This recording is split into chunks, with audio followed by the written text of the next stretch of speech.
بسم الله الرحمن الرحيم تبارك الذي بيده الملك وهو على كل شيء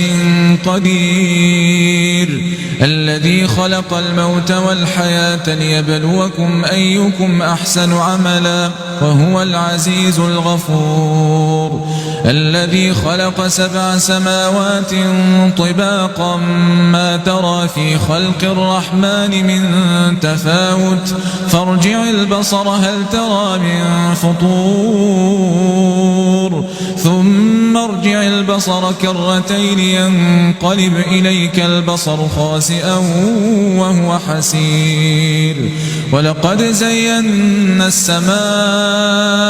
الدنيا بمصابيح وجعلناها رجوما للشياطين وأعتدنا لهم عذاب السعير وللذين كفروا بربهم عذاب جهنم وبئس المصير إذا ألقوا فيها سمعوا لها شهيقا وهي تفور تكاد تميز من الغيظ كلما ألقي فيها فوج سألهم خزنتها ألم يأتكم نذير قالوا بلى قد جاءنا نذير فكذبنا وقلنا ما نزل الله من شيء إن أنتم إلا في ضلال كبير وقالوا لو كنا نسمع أو نعقل ما كنا في أصحاب السعير فاعترفوا بذنبهم فسحقا لأصحاب السعير إن الذين يخشون ربهم بالغيب لهم مغفرة وأجر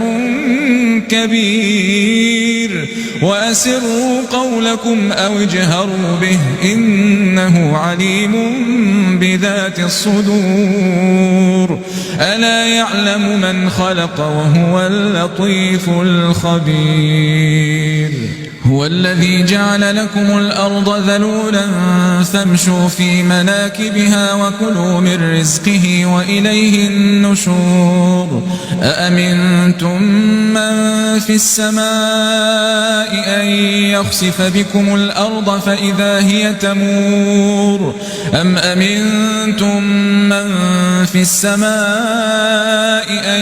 يرسل عليكم حاصبا فستعلمون كيف نذير ولقد كذب الذين من قبلهم فكيف كان نكير أولم يروا إلى الطير فوقهم صافات ويقبضن ما يمسكهن إلا الرحمن إنه بكل شيء بصير أمن هذا الذي هو جند لكم ينصركم من دون الرحمن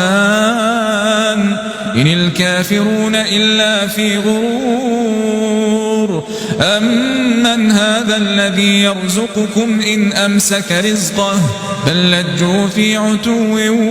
ونفور أفمن يمشي مكبا على وجهه أهدى أمن يمشي سويا على صراط مستقيم قل هو الذي أنشأكم وجعل لكم السمع والأبصار والأفئدة قليلا ما تشكرون قل هو الذي ذرأكم في الأرض وإليه تحشرون ويقولون متى هذا الوعد إن كنتم صادقين قل إنما العلم عند الله وإنما أنا نذير مبين فلما رأوه زلفة